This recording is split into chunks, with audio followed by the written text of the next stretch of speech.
It all starts with a glance, doesn't it? Or maybe a laugh. It's that one moment where everything just slows down and your entire nervous system locks onto one person. We call it a spark, a crush, an instant connection. But what is it really? What's actually happening inside your brain when that feeling of desire completely takes over? Well, today, we're diving into the raw neurological chaos of lust. We've all been there, right? You know that feeling, that immediate, almost involuntary recognition. You don't know their middle name, you definitely don't know their story, but suddenly they're occupying prime real estate in your mind. And before we go any further, let's just get one thing straight. This feeling, this intense, exhilarating, and honestly often confusing pull, it's not some kind of character flaw. It's not something to be ashamed of. It is a powerful neurological event. It's basically your brain's signal saying, hey, pay attention to that. So let's explore that journey, from the very first chemical spark all the way to the moment of clarity. Okay, so this first stage, think of it as an ambush. It's completely involuntary, it's primal. It's that moment your brain spots something or someone that it wants. This is the moment you are neurologically hooked, and it happens way before you can even process what's going on. Now, this right here is so important. This is not about love. It's about your brain's reward system identifying a potential, well, reward.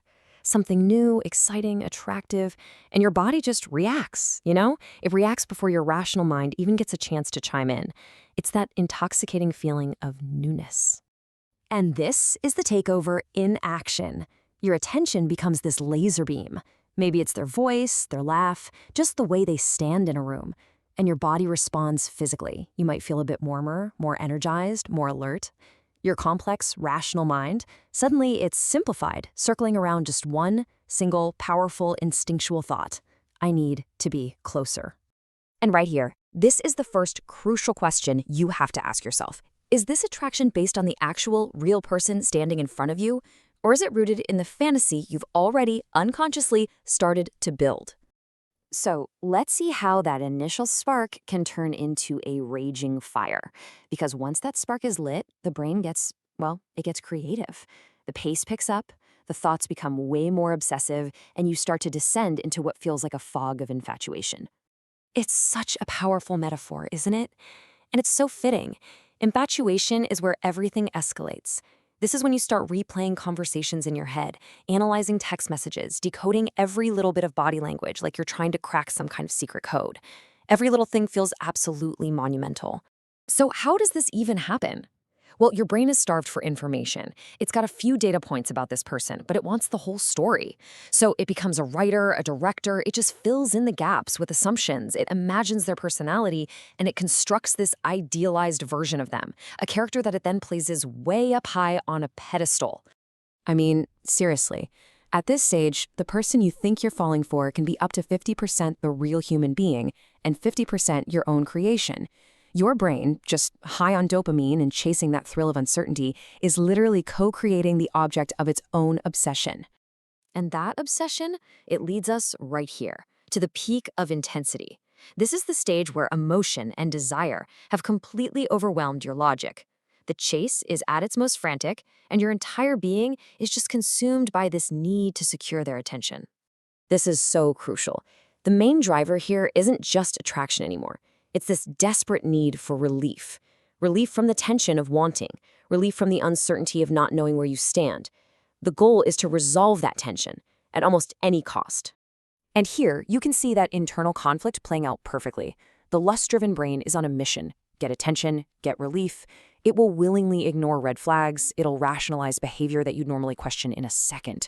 Your own needs, your values, they can start to take a back seat.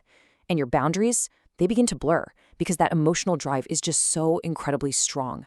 And this is the gut check moment. Is this a conscious choice that you are making about a person, or is it a purely chemical reaction to the intensity of your own desire? Are you in control, or is the chemistry? Because, eventually, that intensity just can't last forever. The chemicals, they have to settle down. And when they do, the fog begins to lift, and you finally start to see things as they are, not as you imagine them to be. This is the turning point.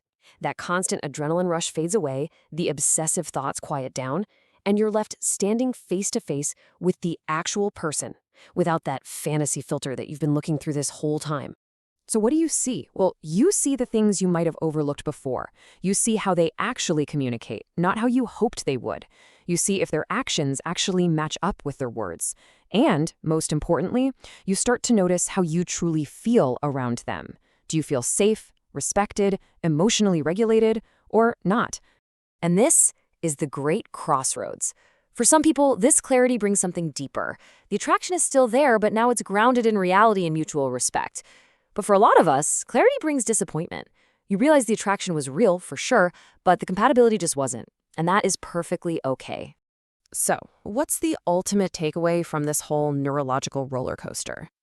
It really all comes down to understanding the difference between an involuntary feeling and a conscious act. See, lust is the pull. It's like the gravity of attraction that you don't choose. It just happens to you. But connection, that is a choice. It's the decision to stay, to build, to invest after the fog is lifted. And it's based on clarity, respect, and real compatibility. Understanding this whole process isn't about trying to suppress desire or feel bad about it. Not at all. It's about learning how your own mind and your own body respond to attraction so you can navigate those powerful feelings with awareness. It's how you give yourself the power to build connections that aren't just exciting, but are also emotionally safe. So the final question really isn't about them, it's about you. Knowing what you know now about the architecture of your own desire, how will you choose to build your connections from here on out? The power to choose is yours.